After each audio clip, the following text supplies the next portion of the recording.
The Committee on Health, Education, Labor, and Pensions will come to order.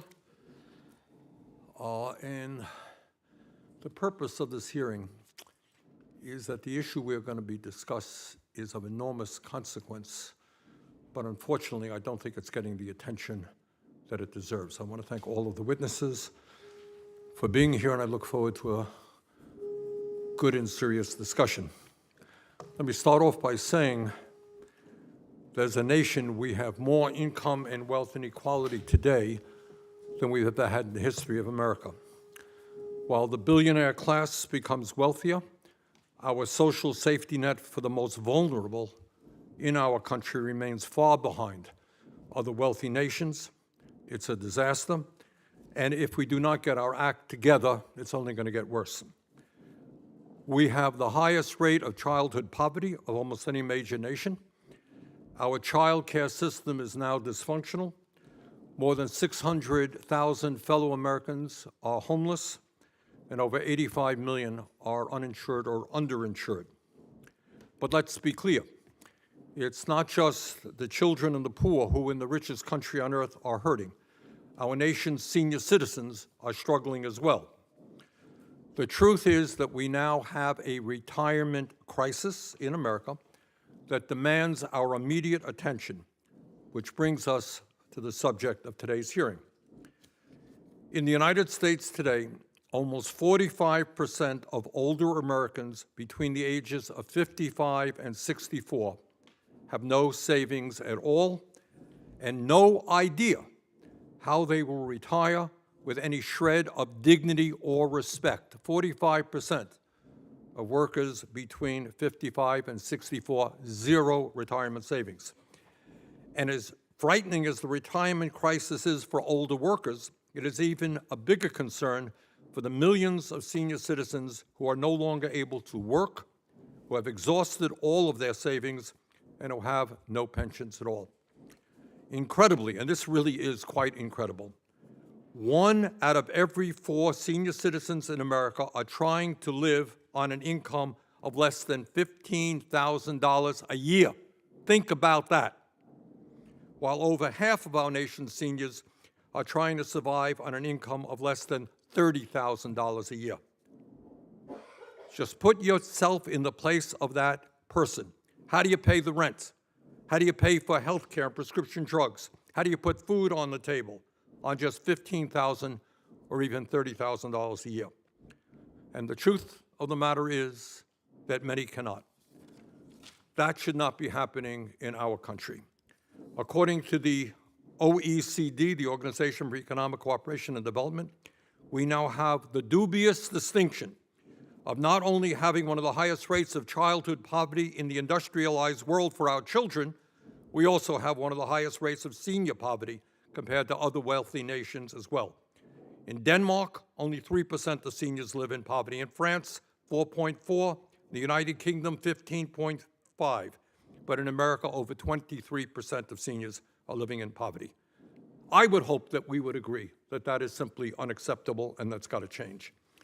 50 years ago, it was not uncommon for corporations to provide workers with a defined benefit pension plan that guaranteed a monthly income in retirement. Back then, many corporations made a promise to their workers. If they worked at the same company for a reasonable period of time, they would be rewarded with a monthly check that would enable them to live comfortably in retirement. Not a radical idea. That's what it was then. The longer you worked at the same company, the bigger your retirement check would be. And the employer would bear, in those days, all of the responsibility to fund the pensions of their workforce. Sadly, tragically, those days are mostly behind us. As a result of a relentless 40-year war on the working class waged by corporate America, traditional pension plans have become an endangered species on their way to extinction. And the result for workers has been tragic. In 1983, 31% of American workers were at risk of not being able to maintain their standard of living in old age. In 2020, that number rose to 51%. In other words, we are moving in exactly the wrong direction. All right, that's the problem. What do we do to address that crisis? First, at a time when far too many seniors are living in poverty and many have nothing in the bank for retirement, we must expand Social Security, not cut Social Security, as many of my colleagues in Congress would have us do.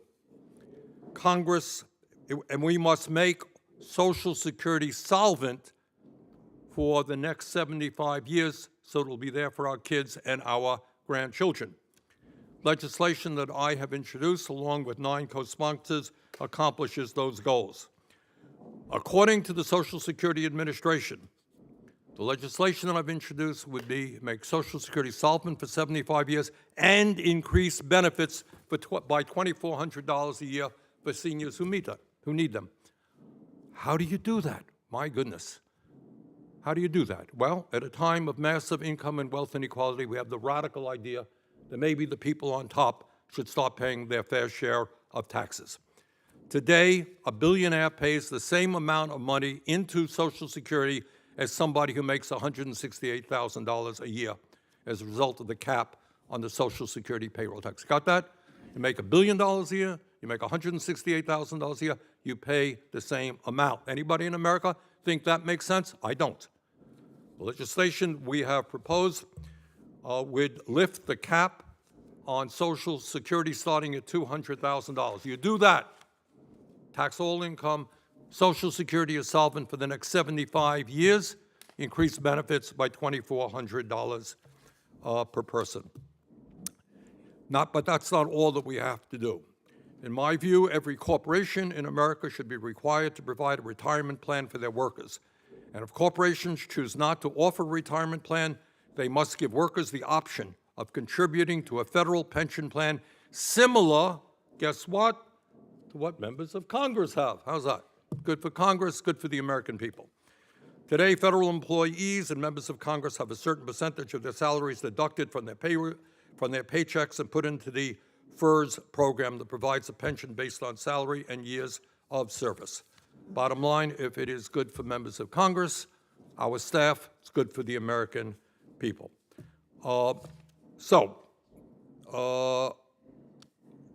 That's where we are.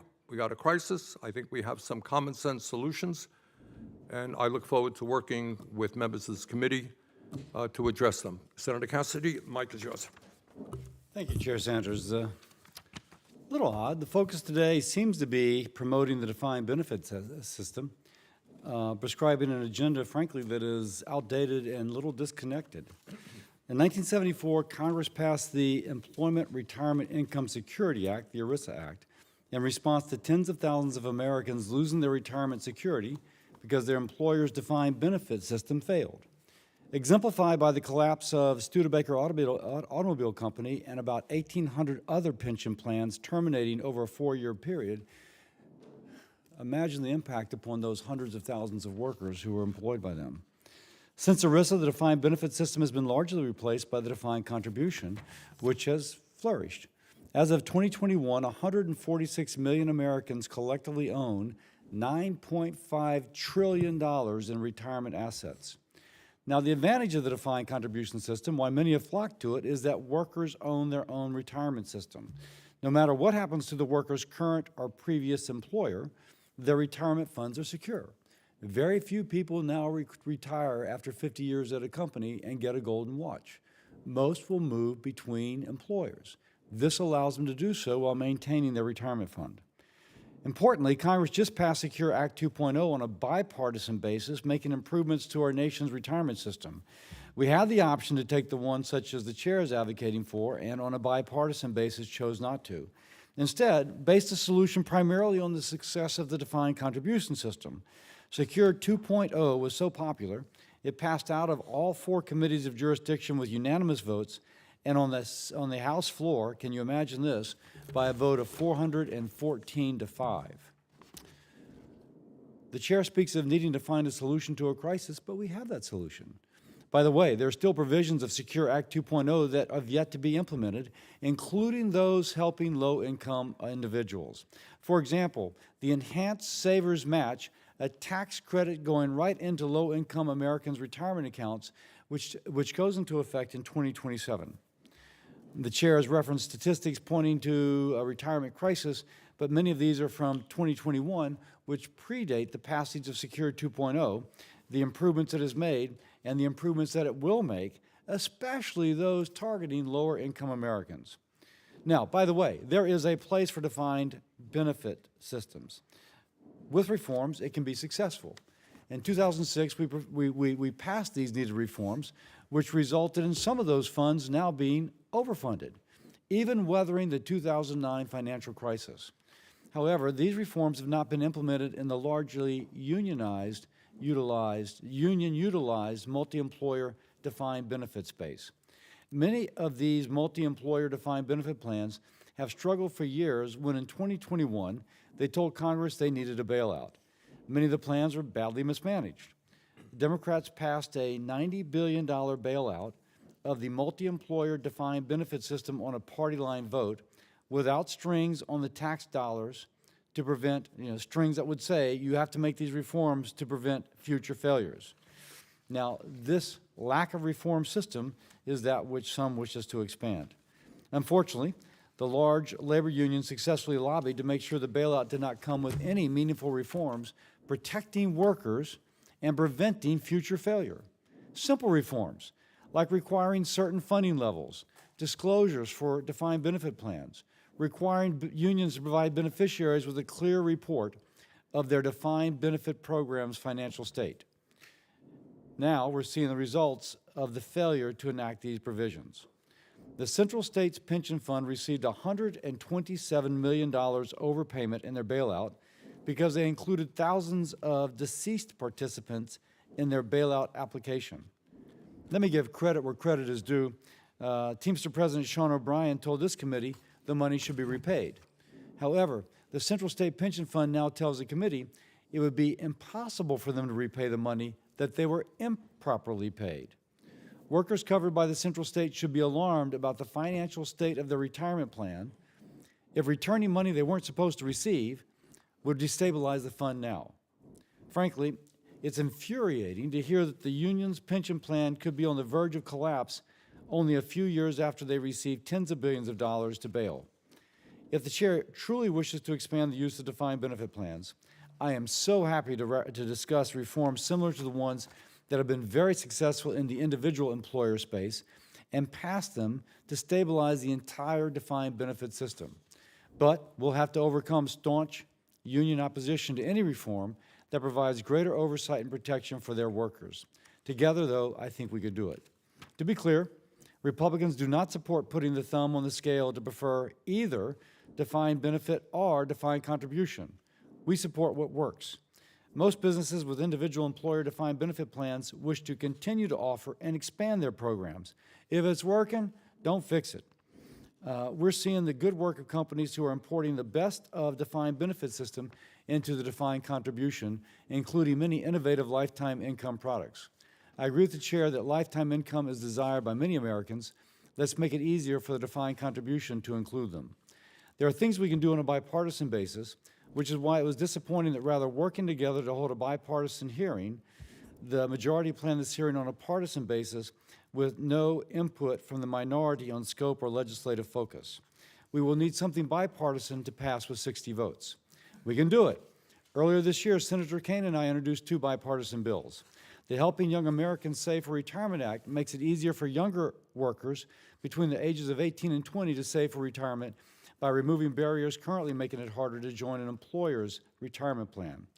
The Auto Enroll Act of 2023 assists workers who previously declined to participate or contributed little to the employer's pension plan.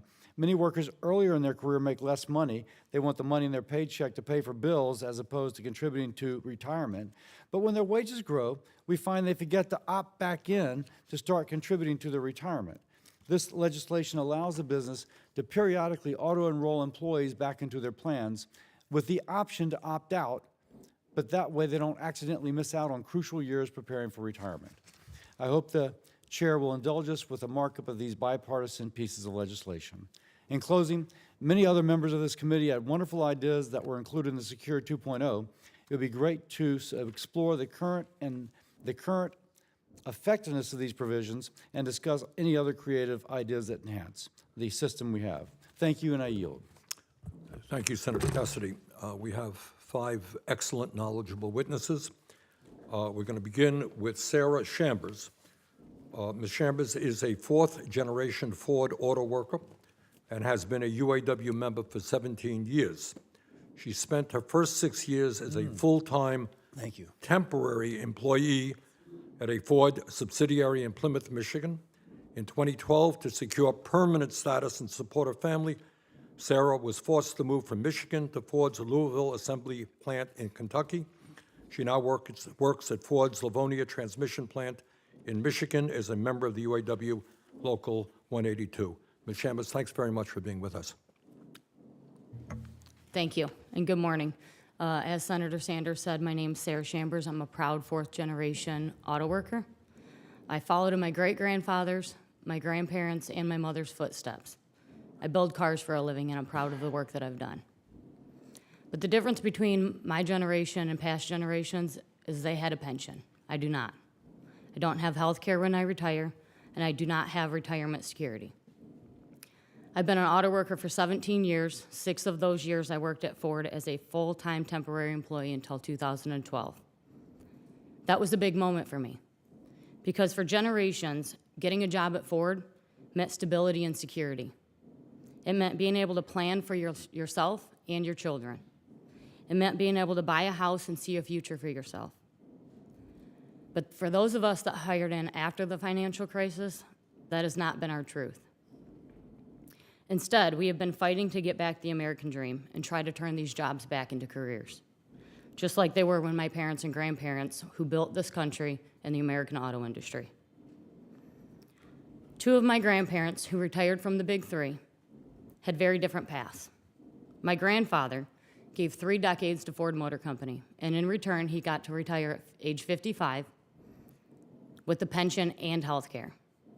He was afforded the dignity to have a life after Ford Motor Company. He was able to have a life with his kids, his grandchildren, and his great-grandchildren, be a part of his community, and not just work until he died. My grandmother, she had a different path. She was hit with Lou Gehrig's disease. She had to retire early for her illness. She didn't have to choose between doctors, rent, or food. She knew she had health care and a pension to rely on as she retired and struggled through her health. For me, in sickness or in health, I don't know what my future holds. It causes fear and anxiety in the working people that don't know how long they're going to be able to last at a job. It makes people say, maybe I won't buy that house, maybe I won't put down roots in this community, or maybe I won't stay at this company. I didn't become a 4th-generation auto worker because I love building cars. I didn't become a 4th-generation auto worker because I love the low starting pay or the lack of a retirement security that we now know. I come from a family of auto workers because for years it was a career, one that you would put work in and get something out of it. In a lot of ways, for generations, Ford was the American dream. It meant if I pitched in, if I worked hard, I'd be able to have a life after Ford Motor Company. But without a pension, without health care, we have people leaving these companies after 30 years with nothing more than a have a nice day, and I hope the stock market doesn't crash. That is unacceptable for America. As you know, the UAW won major victories in our 6-week strike. I am proud of the accomplishments that we've made after 15 years of falling behind after the financial crisis. But we still fell short of what generations of auto workers had. We still fell short of what the American dream should be. The companies were adamant that they couldn't afford to add to our pension liability. They said that Wall Street would look down on them and that giving back our pensions could affect their stock prices and possibly lead to lower credit ratings. Nowadays, the stock price is more important than 150,000 auto workers. That's a shame. Our next big 3 contracts expire in 2028, and we are ready to fight like hell for retirement security, for pensions, and health care when I retire. There's an old saying, we'll strike if provoked, Well, I think that Wall Street calling the shots and telling the big three that auto workers can't have retirement security, that's what I call being provoked. There's another old saying, which side are you on? So I want to close by asking you, our U.S. senators who represent us, which side are you on? The American workers who elect you, or corporate greed and Wall Street, who say a dignified retirement is too much for the American people to ask for? Thank you for your time. Thank you very much, Ms. Chambers. Our next witness will be Teresa Ghilarducci, who is a professor of economics at the New School in New York City. She has frequently published in economic journals and has authored several books on how we can ensure retirement security for all American workers. Thanks very much for being with us. Thank you, Senator. Because of an inadequate pension system in the United States, the U.S. elder poverty rate... Says talk, sorry. Because of an inadequate pension system in the United States, our elder poverty rate exceeds all of our peers. We are the highest at 23%. In contrast, the poverty risk for Dutch elders is a very low 3%. The U.S. retirement system gets C's and D's on international benchmarks, and the Dutch system gets an A. You might hear about the average retirement wealth being quite high and actually growing. But for the typical American, the median retirement wealth has gone down for the bottom 90%. Because averages don't tell the story, distribution does. If Elon Musk walked on the witness stand today, we would be the richest, on average, witnesses of all time in the Help Committee.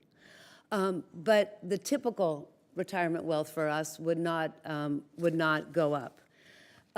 For the typical American approaching retirement, and my study looks at the elder households and their typical retirement wealth, the Social Security wealth is the most important.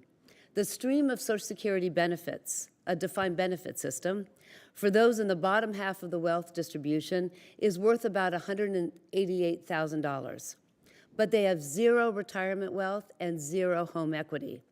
For the typical household in the next 40%, the middle class, their retirement wealth is only about $20,000, and we have about $129,000 in home equity.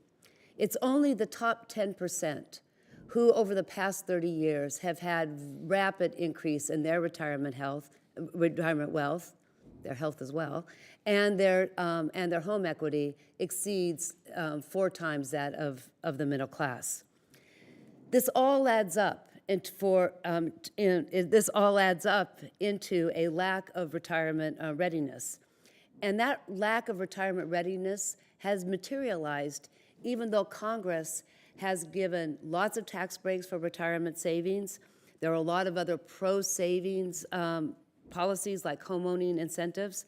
There have been soaring tax breaks for savings. And there's been lots of substantial investments into financial advice and all sorts of retirement products. The U.S. retirement system has not flourished. It lacks 3 fundamental elements of a well-designed pension system. A well-designed pension system only needs 3 things. It needs to help all Americans accumulate enough money into their retirement accounts. It needs to help all Americans invest well into their retirement accounts. It needs to have a good way for Americans to deaccumulate their retirement accounts and lifetime benefits. So what is to be done? Well, senators here have tried to protect the defined benefit system. Senators Cassidy and Kane would mandate that ERISA plans let people into these plans earlier, at 18, not at 21. Your Auto Re-enrollment Act would help reinvigorate these auto enrollment provisions to help more participation. And you may hear about auto IRAs. These are automatic individual retirement accounts. They're at the state level and at the federal level. They're good baby steps for more access, but IRAs permit leakages, and they do not pool investments.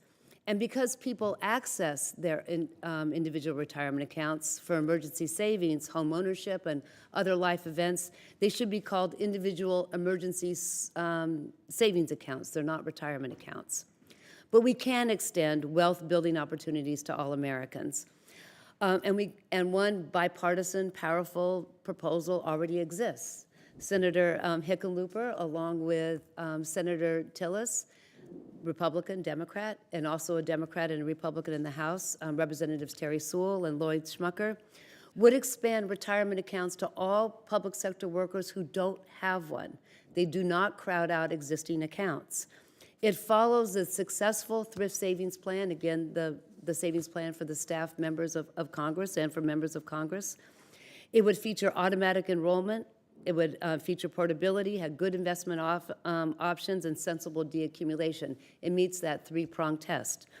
And there's also a 5% match, which helps mitigate the top-heaviness of our current match.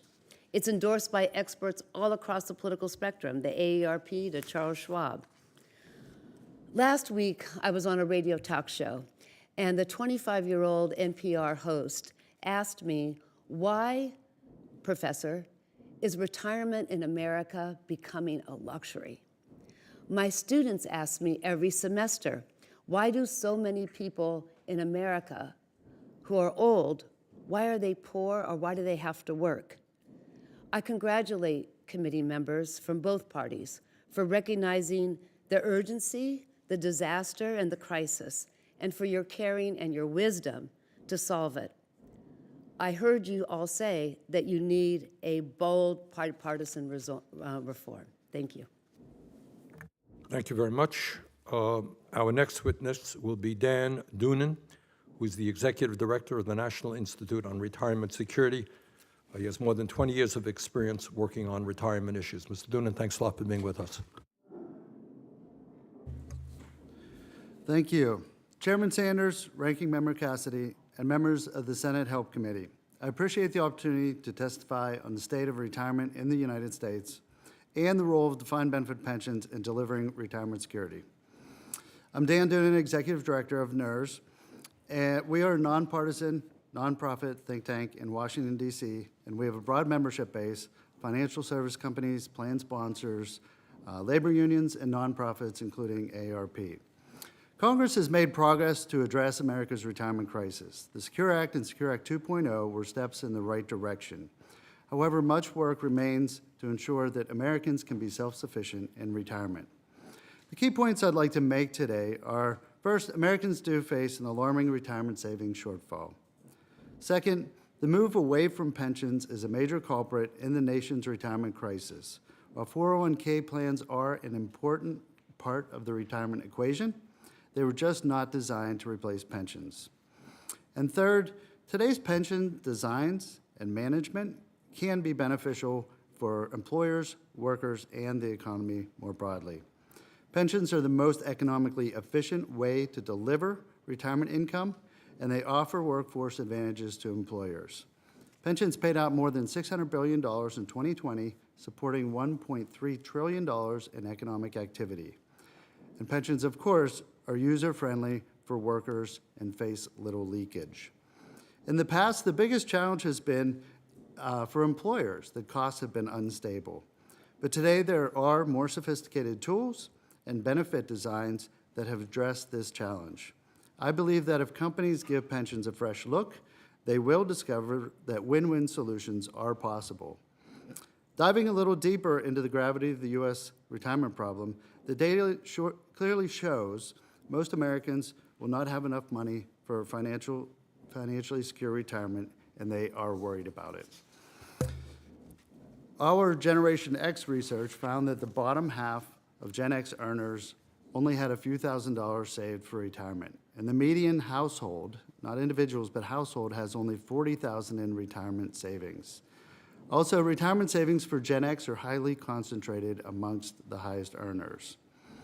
More broadly, the National Retirement Risk Index finds that half of U.S. households will not be able to maintain their standard of living when they retire. Americans understand the scope of this crisis. 79% of Americans agree there's a retirement crisis, with 55% concerned that they cannot achieve financial security in retirement. Looking ahead, the burden of preparing for retirement increases as we live longer, face large risks without risk pooling, and deal with rising costs. Research shows that the nation's individual savings-based system is not well suited for workers. It's important to note 401ks were never meant to replace pensions. They were meant to be a supplemental vehicle. Conventional wisdom suggests that 401ks cost less, but I think what I hear when that is said, it means we're putting less money into a less efficient system, and as costs rise, and hoping for the best. Post-retirement brings the biggest challenges and inefficiencies. Our new research asks, how much retirement income could a $100,000 nest egg generate annually for someone at age 65? The responses were jarring. Only 8% of workers provided an accurate response. Most wildly overestimated the level of income they could count on. Third, many assume that pensions have similar benefit designs, and nothing could be further from the truth. Two public plans provide an example and are very transparent in their operations. The Wisconsin retirement system and the South Dakota retirement system. My written comments provide a chart showing the remarkable cost stability of these systems throughout volatile times. Fourth, the ground is shifting with respect to the employers offering pensions. We've heard about the interest at UAW to return to pensions, and we've all read the news about IBM moving back to pensions, which actually produces substantial cash savings for IBM as well. Finally, my written testimony details policy issues that could help facilitate a pension renaissance. These key issues are about enabling companies to employ fiscally cautious funding strategies that reduce cost volatility over time without a major disincentive to err on the safe side. In conclusion, thank you for holding this important hearing and the opportunity to testify. I'll be happy to respond to questions. Thank you very much, Mr. Donovan. Senator Cassidy, you want to introduce your witness? Yes, please. My pleasure to introduce Rachel Greszler, a senior research fellow at the Heritage Foundation's Rowe Institute, whose work focuses on retirement and labor policies that promote economic growth, individual freedom, and well-being. Before joining Heritage, Ms. Greszler was a senior economist for the United States Congressional Joint Economic Committee. She holds a BA in economics from the University of Mary Washington, as well as a master's degree in public policy and economics from Georgetown. Welcome, Ms. Greszler. We appreciate you being here and look forward to your testimony. Thank you for the opportunity to be here this morning. In my testimony, I would like to look at the current state of Americans' retirement security and also discuss the failure of certain defined benefit pensions.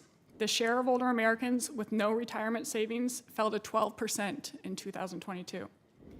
Even after excessive inflation has eaten away at the value of American savings, retirees' real incomes are up over 30% over the past 35 years.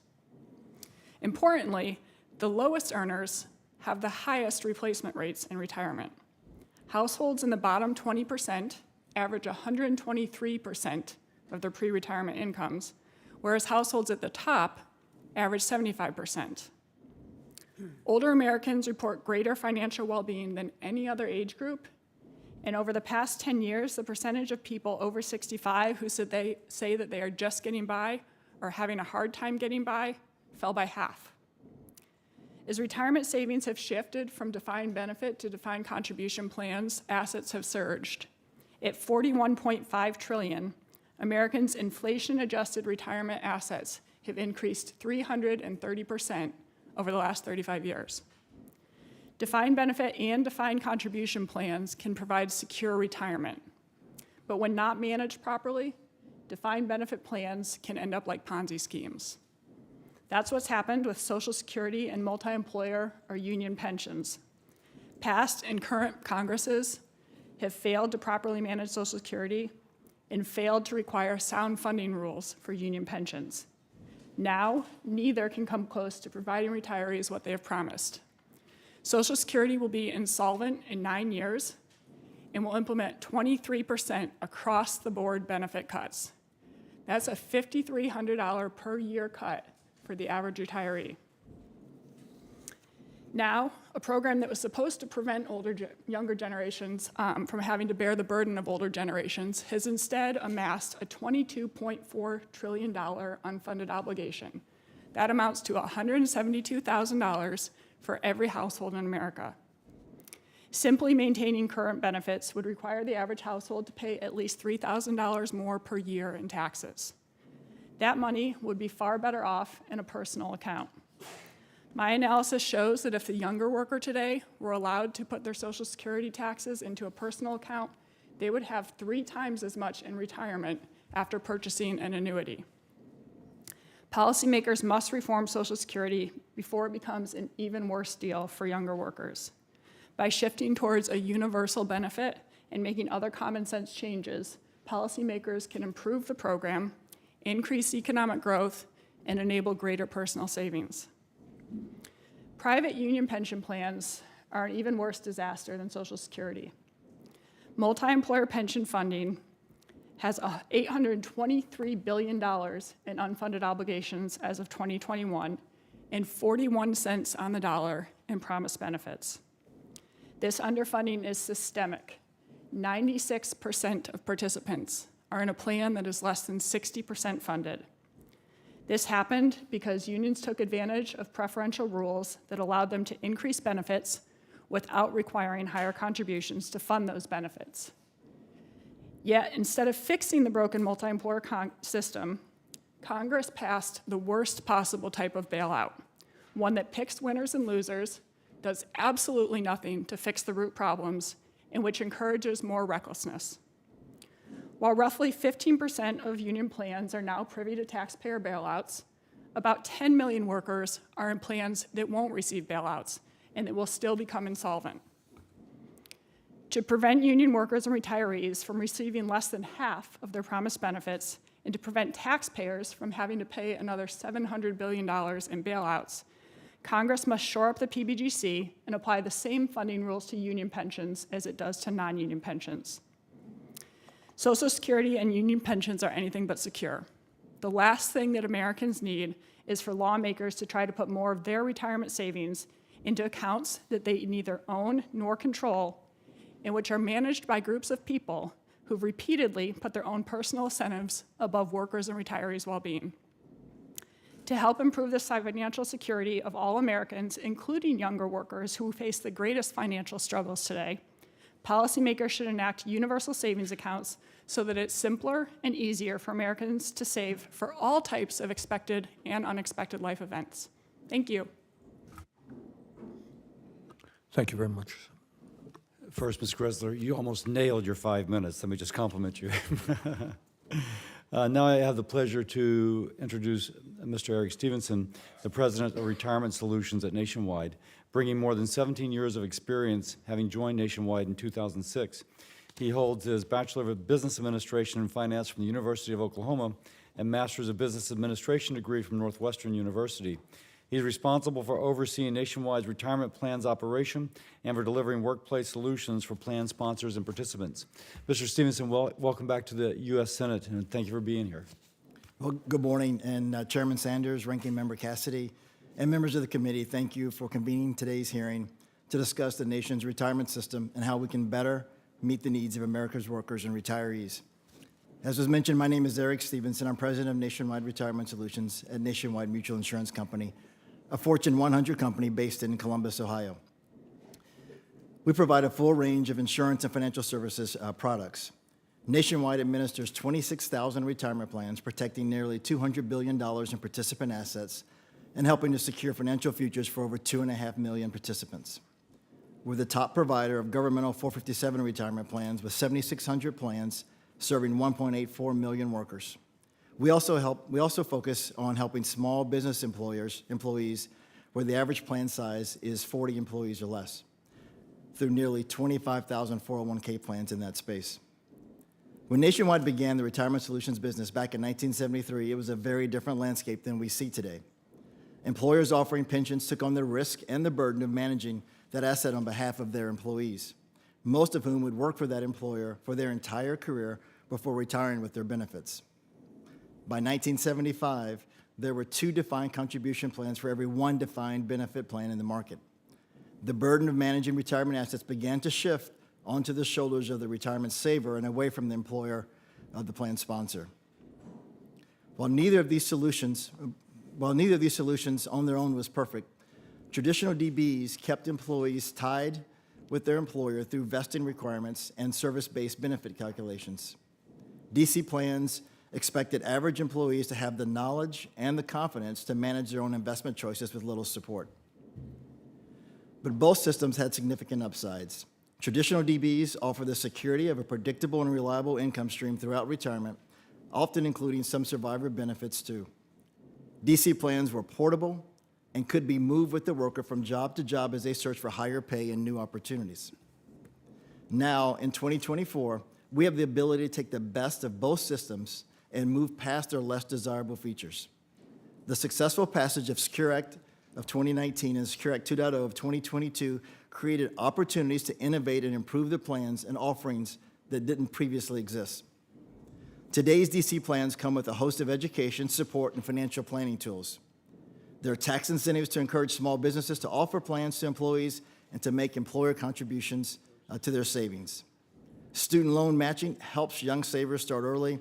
Auto-enroll features get more and more workers saving for retirement. Most importantly, plans can now easily integrate protected retirement income into employer-sponsored plans. Workers with access to these products can select to invest in them, knowing what their guaranteed income will be upon retirement. Nationwide has dedicated significant resources to build out a comprehensive suite of products on our platform to specifically meet these needs. Encouraging plan sponsors to offer at least one protected retirement income solution in their plans will go a long way in making sure that people have guaranteed income when they retire. With 2024 represents 4.4 million Americans are going to turn 65, the largest number in our history. That's 12,000 people are turning 65 a day. With that kind of trend, I am especially energized to be here today with all of you seeking the same goal of a secure retirement for America's workers, and I look forward to your questions as we look for ways to solve this crisis. Thank you very much. Now we'll begin with the questioning. You know, at hearings like this, experts throw out a lot of numbers, and I look at the world a little bit differently than some of our conservative economists in terms of what's happening to working families. But at the end of the day, you got millions and millions of people who have worked their whole lives, are entering retirement, and they're scared to death. And I think, Ms. Chambers, your testimony was extremely moving, because I think you're not just speaking about your own life, or not even about the UAW and union members. You're talking about millions and millions of people. Talk a little bit, not only for your own experience, from your friends, your family, what it's like to have worked, in your case, 17 years for one of the major corporations in America, and as I understand it right now, you have no retirement program, no pension program. On an emotional basis, on a personal basis, what is that like? So, yeah, we have a 401k, and we got a raise in our 401k, and it's great. It's a good stepping stone. It's a good foot forward. But when I retire, my 401k is based off, and the rest of America now that's in my generation, is based off of what the stock market's doing. I've seen several times in my lifetime where the stock markets went down, and we've lost a lot of money in our 401k. I'm not at retirement age, but when I look at my 401k and the amount of money that was bleeding out of it with the COVID, it makes me very uneasy. It kind of feels like, you know, especially working at Ford. I had a goal post when I first hired in, and then it was, well, you're a temporary employee full-time until further notice. So then now Explain to members what being a quote-unquote temporary, you were a temporary employee for 6 years, right? Yep. It's a long Yes. temp. What does that mean? So I was considered full-time, so I worked 40, 50, 60 hours a week, but I was locked in at $14 an hour until 2013. And I was expected to do everything a full-time employee did, but I didn't get any of the benefits. And that actually, when I hired in, I questioned what parts of the contract I fell under, and they said, it depends on what we're talking about. So there was never any full, like, here's their book, this is your rules and regulations. It's like, no, we're not going to cover you under that. Okay. Thank you. Thank you very much. Ms. Ghilarducci, we are, in one sense, the wealthiest country in the history of the world, right? You got a lot of billionaires out there doing very, very well. How does, in your judgment, the American retirement plan, the status of older Americans compared to people around other wealthy nations? Yeah, Microphone. my data really looks at that question. So I compare what people were like when they were approaching retirement 30 years ago, and then take the same snapshot of the generation that looks like them right now.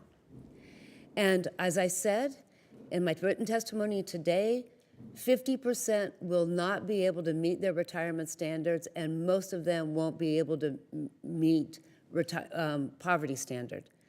Compare that to other countries with all different kinds of systems, the Scandinavians, the Germans, the French, even the Italians. Just look at our peers, and we fall way behind. I was looking at the elderly poverty rates. Kazakhstan does better than us. So there's a couple of design issues. I heard from some of the economists here today that we're doing just great. Things are getting better. Is that Yeah, so that was my little lesson on averages versus medians. Because the rich have done so well, they have brought up those averages that people who talk about average retirement wealth can point to. It's gone up. But that's because the top 10% got the benefit of retirement tax cuts. They got the benefit of the run-up in the market. They didn't take money out, to buy their houses. Okay, last question. Thank you very much. Sorry. Mr. Doonan, right now, billionaire pays Social Security taxes on $168,000. That's about it. Massive amounts of untaxed money there despite massive income and wealth inequality. That makes sense to you? Thank you for the question. Microphone. Thank you for the question. I would note that one of the reasons Social Security's financing fell off track is we used to capture 90% of total income, and that was sort of expected to continue. But with rising inequality, I think we're down to about 82 or 81. When these projections were done in the early 80s, I feel like they did a pretty nice job. We had 40 years of level costs. But there are some areas where the projections just didn't come true. Senator Cassidy? I will defer to Senator Tuberville. Thank you, Mr. Chairman. Thanks for having this. This is interesting. And we all know that, as Mr. Stevenson said, a lot of us are retiring. I retired a few years ago, and then my wife told me to get me a damn job. So here I am today. I've for 40 years paid max into Social Security, max, and probably paid close to $1 million in Social Security. And I think I get about $3,000 a month, maybe. By the way, Social Security, for those of you who don't know, this group up here in 1983 voted to tax Social Security. And then a few years later, tax it again. It's all a scam. This is all a scam. I mean, we got people that's getting ready to retire that's going to try to live off $2,000 to $3,000. Impossible. It's impossible. Because what happens, it comes up here, we spend it. We're $35 trillion in debt. We don't have any money. We're dead broke. And then taxpayers have $2 trillion in credit card debt. We are in huge trouble. In this body, we had better start figuring that out, because we're going to have a run on this city here soon, and there's going to be about 150 million people coming up here saying, where's our damn money that we paid in? I could have put my Social Security money, 40 years, in tax, in the market, and probably be worth 8 to 10 million today. But the federal government wasted it.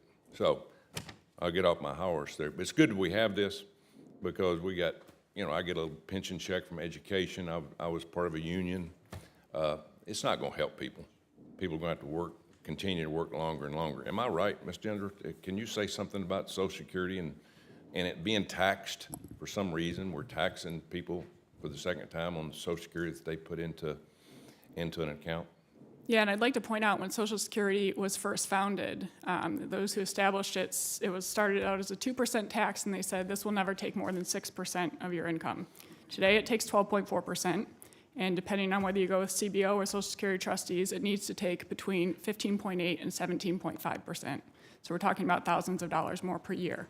It also was actually only originally recommended that the tax be up to $66,000, equivalent in today's dollars of earnings. But over time, it has expanded massively, and the money has been spent every year. So whereas everybody thinks this money's been set aside for me, no, for the past 13 years, every dollar that has gone out of workers' paychecks has gone immediately to pay promised benefits. And that's what happens when you have a system that enables those in charge of it to spend the money in the immediate term and leave the buck to the next generation that's coming along. And because Social Security has grown so much, it's actually to the detriment of lower income workers in particular who have to pay such a large share of their paycheck to Social Security, they have little left to save for retirement. And then lower income and African American workers have the lowest life expectancies. So they are the most likely to get nothing back in return. 1 out of 4 African American men will die between the ages of 45 and 64 after having paid into this system for decades, tens if not hundreds of thousands of dollars, and they might get nothing back. What's the solution? I think we ultimately have to shift towards a universal benefit system. That's what true social insurance is. It does not make sense that we are paying the biggest benefits to the highest income earners. So gradually over time, I think we need to bend down the benefits for the middle and upper income earners, actually increase them for the lower income earners, look at things like indexing retirement age to life expectancy, more accurate inflation index, and I think that workers need an option to have their money in something that actually earns a positive rate of return and that can't just immediately be spent by Congress. I have a 28 and 29-year-old, 2 boys, got a job, working hard, paying Social Security. They ask me all the time, Dad, will I ever see any of that money? Will they see it? I think they will see some of it. That's the exact same thing I hear whenever I ask a group of younger workers, and none of them raises their hand. So I think that there will be something there, but it's not going to be what has been promised. Mr. Stevens, you got anything to add to that? Thank you, Senator. What I would add is when we talk about Social Security or we talk about pensions, the two things that they both have in common is that guaranteed income. You know what you're going to get, generally speaking, at the end of it.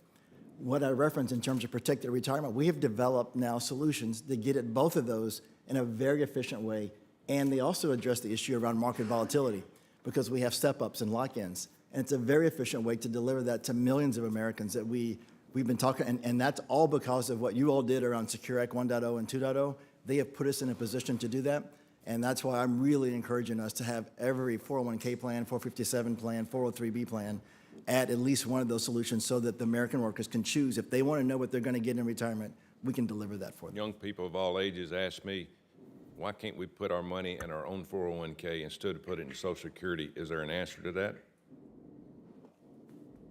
I think what I love is that they're asking the right question. Savings in any way is a good thing, and I think there's a place for Social Security, there's a place for pensions, and there's certainly a place for what we're doing in 401k plans. Thank you. Senator Hassan. Thank you very much, Mr. Chair, and thanks to you and the ranking member for having this hearing, and thanks to all of our witnesses for being here today. Mr. Stevenson, I want to start with a question for you. We can increase Americans' retirement savings by supporting small businesses that offer retirement plans to their employees. That's why my colleague on this committee, Senator Budd, and I are working to develop a bipartisan bill to improve the existing retirement plan startup tax credit. This bill would ensure that the smallest businesses receive tax cuts that fully cover the cost of starting a retirement plan. Mr. Stevenson, how can expanding retirement-related tax incentives for small businesses help increase access to retirement security for their workers? And how can Congress continue to support small businesses in their efforts to provide retirement plans? Yeah, the credits for small businesses are really important. Everything that we can do to encourage a small business to start a 401k plan is hugely successful. What I would add is, as a former small business owner myself, one of the things when you start a small business that you're struggling with is just there's so many things that you're wrestling with, and sometimes getting to that part, you're just trying to make sure you can make payroll. So making it easy, making it just really automatic for people to set up those 401k plans is super important as well. Thank you. Another question for you, Mr. Stevenson. Since 2019, Congress has twice passed into law bipartisan legislation to increase access to retirement savings options, particularly for military spouses, part-time workers, and student loan borrowers. However, 57 million Americans still do not have access to a workplace retirement plan. Mr. Stevenson, how can Congress continue to build on this bipartisan momentum to increase access to retirement options? Yeah, again, Secure Act 1.0 and 2.0 have just huge in terms of momentum and what they've done to create more access. I think we're on the right track. What we need to do now and hold us accountable in terms of on this side of the table is we've got to make sure that people are taking advantage of those benefits that you've already provided, that they're utilizing those. There's a lot out there. 2.0 just passed, and we're working on that. But I think you're on the right track. We've done so much, and we've just got to keep pushing down that path. Well, and it will be helpful for us to understand as 2.0 is getting implemented what challenges we're seeing and what other changes we can make to just make it easier and easier for Americans to save earlier and earlier in their careers. Ms. Chambers, I want to turn to you, and I want to thank you very much for your testimony. It's really meaningful. It's really important. I also wanted to talk specifically about the impact that motherhood has on working women and on their capacity to save for retirement. According to a recent Department of Labor report, mothers lose an average of nearly $240,000 in income over their lifetime as a result of the time that they spend caring for their kids. This lost income, in turn, reduces mothers' retirement savings by nearly $60,000. So we obviously have to do more to help moms and to help caregivers so that they can retire with dignity. As I understand it, Ms. Chambers, you have 2 children, is that right? How has your experience been trying to both care for your kids and save for retirement? So thank you for the question, because it's really important with having children to be able to say, I know when I can leave my career, and I know that I can still provide. When the cost of living goes up, so does babysitting, so does daycare, so does everything else in this world. And until this recent strike, our wages were way behind, right? And on top of that, when school's out or daycare's out, you have to take time off work in order to stay home with your children. So any of the 401k that I'm putting into, whether I'm off for a day or 6 weeks with my children, I'm not putting into my 401k daily. On top of that, it's maxed at 40 hours. So if I work 60 hours, I'm only allowed to, or the company only matches up to 40 hours of what I work. Got it. If I don't work that 40 hours, I'm already behind. Yeah. Thank you very much. And again, thank you very much for your testimony. Thanks, Mr. Chair. Thank you. Senator Cassidy. Yeah, thank you. Hey, thank y'all for being here. I think we share a concern. How do we improve retirement, not for Elon Musk, but for kind of the folks who are the low end? And so, Ms. Ghilarducci, you and, sir, can I ask an indulgence? He just showed up. Can we restart and let me defer to him? Yes. Oh, okay, never mind. So, but really the two of you, Ms. Greszler and Ms.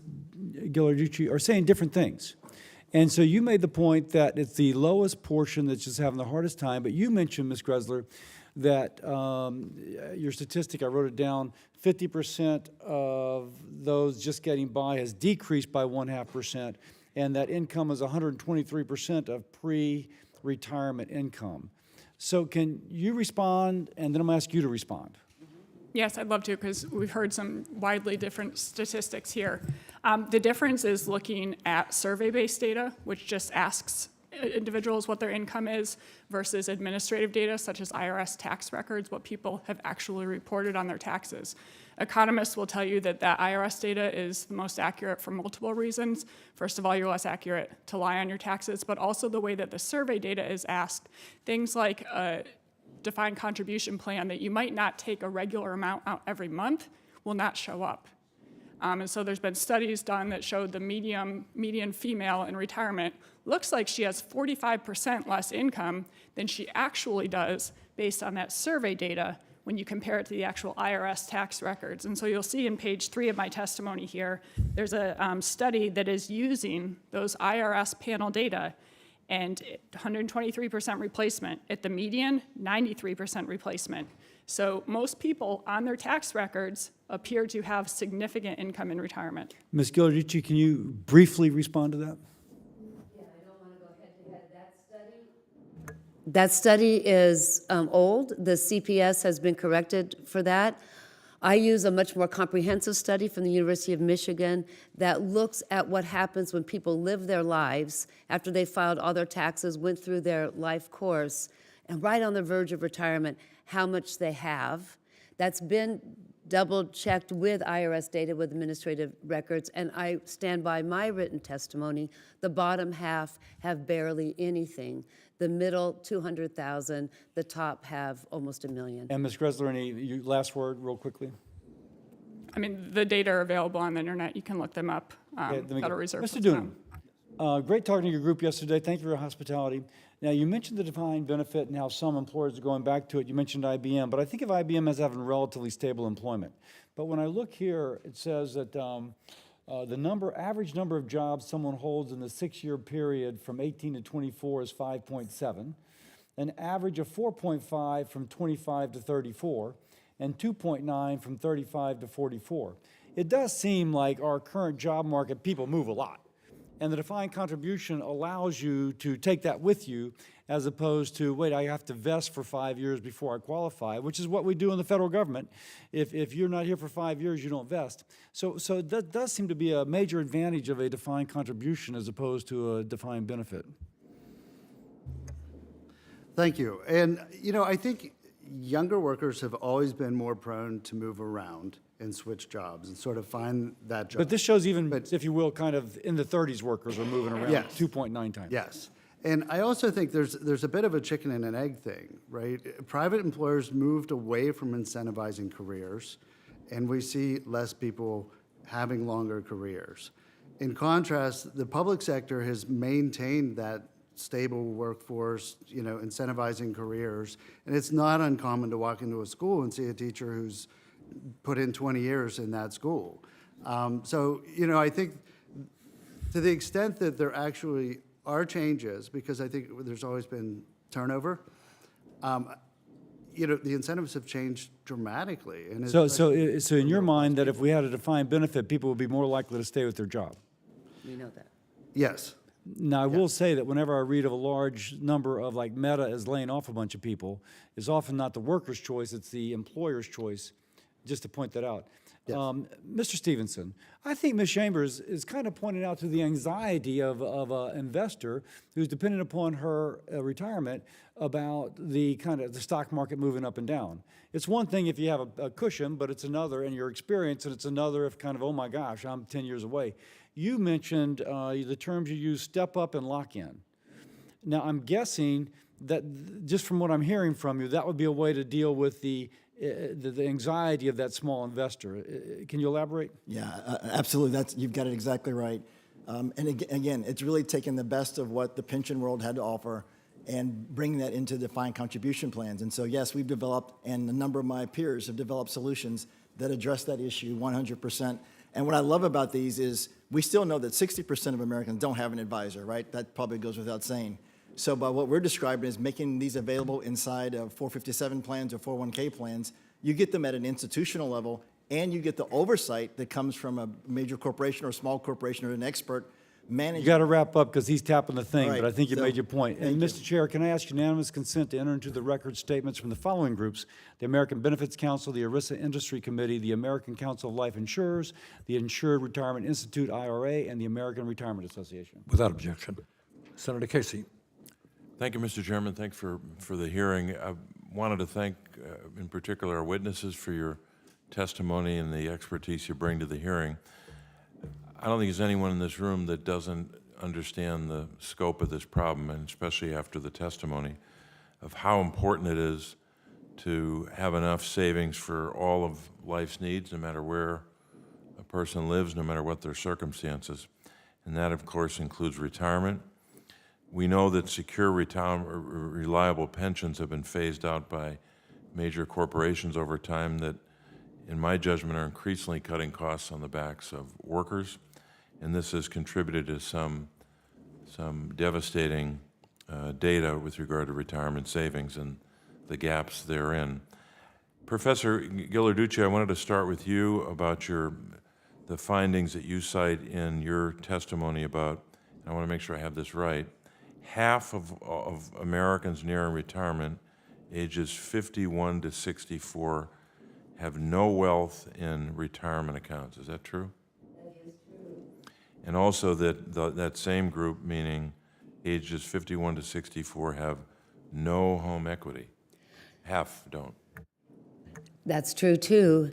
And that's because our debt-creating institutions have overwhelmed our wealth-creating institutions for most American workers. Student loans, HELOCs, no down payments for your house, credit card debt, babysitting money, the ability to take money out of your retirement account. That's the account of first resort. It should be the account of no resort until you retire. So our wealth institutions have not worked for most Americans. Mm-hmm. I wanted to talk to you about a bill that I've introduced to confront part of the problem. It's called the 401 Kids Savings Account Act, to help at least begin to reverse these trends.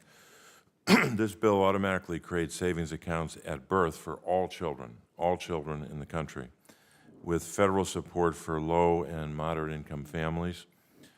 And then starting when that child reaches the age of 18, funds can be used for higher education, can be used to start a small business or first home or retirement. Starting to save at birth also means families can put the market to work for them, leading to compound savings and greater assets later in life. To illustrate this, in one particular example, the Aspen Institute found that starting savings at birth rather than at age 32, when the typical family starts saving for retirement, results in an additional $473,000 for retirement. So that's what our 401 Kids plan can achieve. I want to ask you about that, and also ask Mr. Stevenson or others about the importance of building savings starting at birth. Yeah, I can quote Einstein, who said the power of compound interest was one of the most powerful forces on Earth, and it works the other way. Debt, if you compound debt, and you have debt when you start off, it can compound the other way. So it's a really good plan. We should start with wealth and accumulate it. Mr. Stevenson? Senator, what I would add is, we encourage savings at any rate, at any level. What I would add is if we auto-enrolled everyone at age 21 when they graduated from college, we wouldn't have a crisis either. We would make huge progress. Just getting people started at 21 versus 31 captures a vast majority of the number that you quoted. Mr. Doonan, I know I'm getting close to running out of time, but Mr. Doonan, what's your sense of this in terms of the importance of starting savings at birth? I think when you look at a retirement system, it's too common to start at age 40. You have the short time frame. You don't have the opportunity for investment returns to support the cost of retirement. So starting earlier obviously makes the math work much better. I think it could help with some equity issues, possibly help relieve some financial pressure, stress, that sort of thing too. So thank you. Thanks very much. Thanks, Mr. Chairman. Thank you. Senator Brunn? I want to ask Ms. Ghilarducci and Greszler this question. Does it ever make sense to borrow money to consume, to spend? Start over with Ms. Ghilarducci. Yeah, sure. There's good debt. There's good debt. I'm saying to spend it, to consume it, as opposed to investing it. There's a big difference there.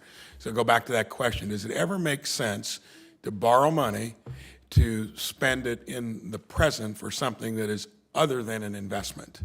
Rarely. Rarely. What about you? Only if it's going to produce a positive return over time. That's an Something potentially investment. like You just no. flipped it to an investment. So I'd like to propose this piece of information. When we came out of World War II, we had the highest debt in the history of our country. But that was the greatest generation. They grew up in the Depression. They fought World War II. we somehow ended up paying off all that debt, building the interstate highway system, begs the question, how much of what ails us today, when we even display it through our own federal government, that we're a society that wants to live in the present to where you're not investing for the future. And here, I'll point out, in the institution that wants to be the backstop for some of this stuff we're talking about, it'd be wonderful if we could do it. It was 5 years ago when I got here, we were borrowing $1 trillion a year. Now it's $1 trillion every 6 months. Not to mention, somebody, I think you did earlier, Social Security goes broke in 9 years, Medicare in about 4 or 5. And we don't fix even that. So aren't we kind of missing the main issue that maybe as a country, as a society, we've lost sight of actually what builds for a good future? And my point would be that you need to become savers and investors inherently rather than consumers and spenders, which we become as a society and through government. Ms. Ghilarducci, comment on that, and then Ms. Greszler. No, I think you got it right. I mean, the government and businesses are really good investors. The government and businesses. The government is a good investor? Absolutely. You just told me the highway bill. That World is a War II. tangible project, Yeah. yes. So you got an asset, and I'd agree there, infrastructure. Totally. And human capital, big investor in education. That has a rate of return. Yeah. So I'm with you. Households. But have we gone too far on a variety of subjects to be credible as a place that could come in and try to fix the same thing we're talking about that we're abusing here? I don't buy in on the abuse, but we're together on the borrowing you do as a government should be an investment. Absolutely. Okay. I would disagree that the government is a good investor. I don't think it is, and it would be wonderful to talk about having children be able to start retiring at day one, but we have the exact opposite. As you pointed out, debt is the reverse of compound interest. So we have children being born, and already they're immediately burdened with $100,000 or more in debt that they are going to have to pay off in the future. And so the best thing that policymakers can do to create a brighter future for every generation is to not burden them with that debt. Agree 100%, and I think it's kind of sanctimonious to be talking about it from here when we would be the greatest example that has kind of abused the whole equation of not trying to borrow money to live in the present. It's always a bad business plan. Ms. Greszler, we've got a situation back in Indiana. There's actually an act called the Susan Muffley Act, which was an example of back when government did step in, it picked winners and losers.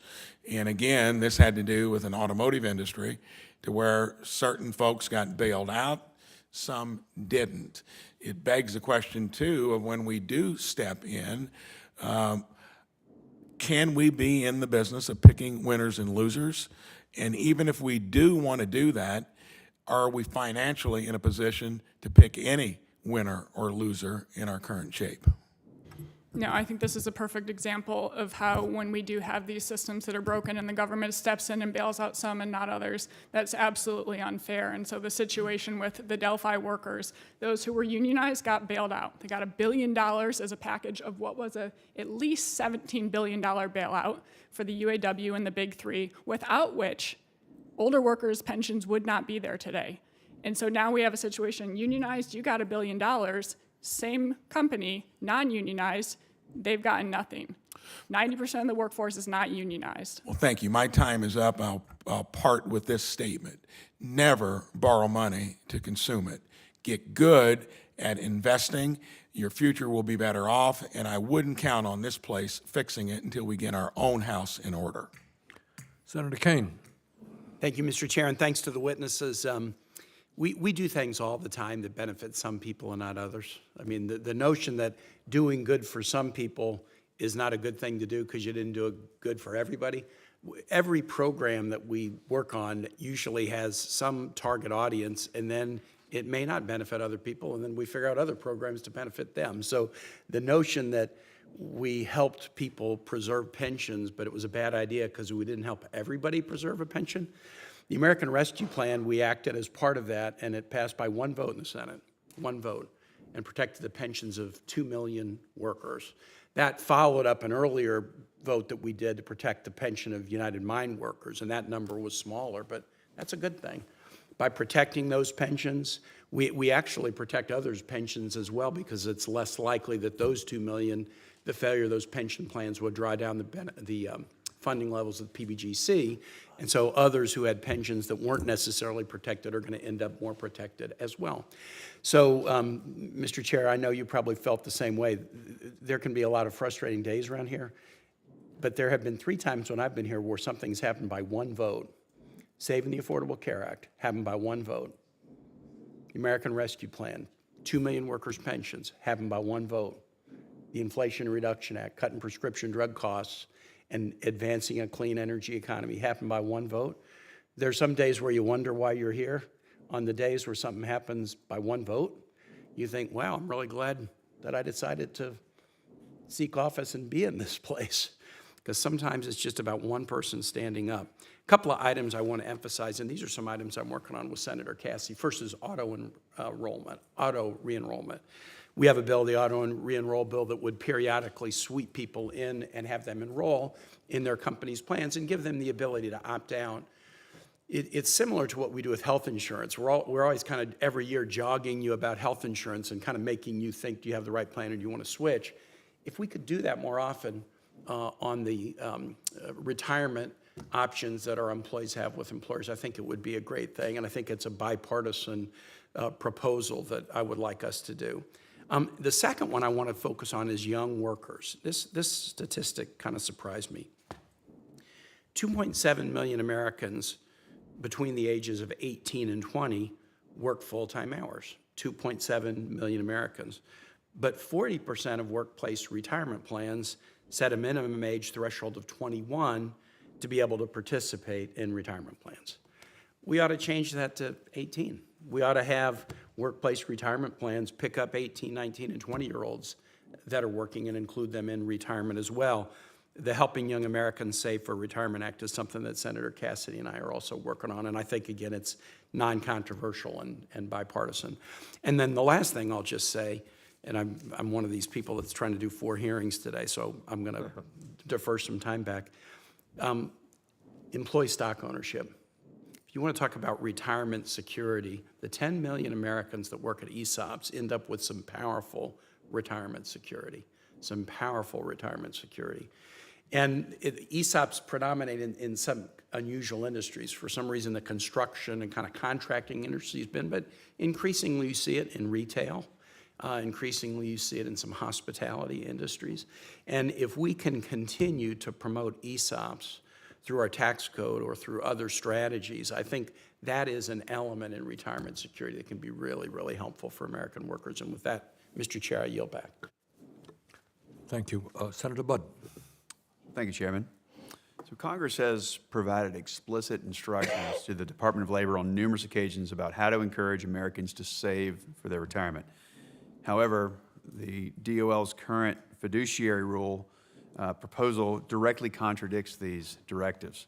If implemented, it will further restrict access, increase costs to consumers, limit personalized financial advice, and only allow consideration of very basic investment products. So this approach towards retirement investors is incompatible with the current system where individual retirement savers are able to make decisions for themselves. Mr. Stevenson, do you believe DOL's proposal is counterproductive to the great bipartisan work in the Secure Act and Secure Act 2.0? It's a great question. And one of the things that we sort of talked around today is financial literacy, right? More education, more training. In general, we know that financial literacy doesn't work. We've all done tons of programs, and so that's why auto-enroll, auto-escalate, all those things are so powerful. As it relates to the DOL piece, it is such a broad, sweeping piece of legislation or proposal. It will take our eye off the ball for a long time on our ability to implement all that you've done around Secure Act 1.0 and 2.0. It will stop a lot of the things that we're working on that are so positive, that are so bipartisan, and it is a major distraction, and it's a major expense that those expenses will flow to places that we won't like. Sounds like a bad idea. Mr. Stevenson, would you agree with the sentiment that in a time when folks are living longer, inflation is rampant, and there's a need to start saving more and saving earlier for retirement, that this rule would leave people worse off? It certainly has the potential. There's some challenging parts to it. And again, I would just stay to the point around there's so much power that we've created in Secure Act 2.0 and expanding access, making it easier for small business to do those things that we want them to do. Young savers, student loan matching, if we implement those things, we're going to make a huge dent in the challenges we've all talked about today, and that rule will really put that at risk for a few years. So let's talk for a minute, Mr. Stevenson, about issues that will help my constituents and folks across the country with retirement instead of hurting them, as this rule is likely to do. Secure 2.0, it had several incentives to help small businesses cover startup costs associated with employment retirement plans. While these bipartisan measures were important, a simple miscalculation means that the tax credit doesn't work for the smallest of businesses out there. So I'm working with Senator Hassan to introduce the Senate companion to the bipartisan RISE Act. And what this bill does, it addresses that miscalculation to help offset the smallest businesses and allows them to offer retirement plans to their employees. So do you have a positive outlook on whether tax credits like these will actually help boost retirement savings for people? They absolutely will. Could you explain that a little bit? Well, it's just so many Americans work in small companies, and everything that we can do to remove the barrier from a business owner to launching their own 401k plan and making that available to all their employees is going to be helpful. We've proven that time and time again, especially with the other features around auto enroll, auto escalate. That's the pattern, right? Make it easy for the business to set it up, and then make it easy for the employee to participate. It's very helpful. Thank you. Chairman, I yield. Thank you, Senator Budd. All right, I think that's about it. I think on behalf of the whole committee, I want to thank all of the panelists. I think we may have strong disagreements about solutions, but we can all agree this is a serious problem, needs discussion, and I think we've begun that today. So let me thank everybody for being here. That is the end of our hearing today. For any senators who wish to ask additional questions for the record will be due in 10 business days, March 13th, 5 p.m. Finally, I ask unanimous consent to enter at the record 10 statements from stakeholders outlining their pension and retirement priorities. So ordered. The committee stands adjourned. Thank you all very much.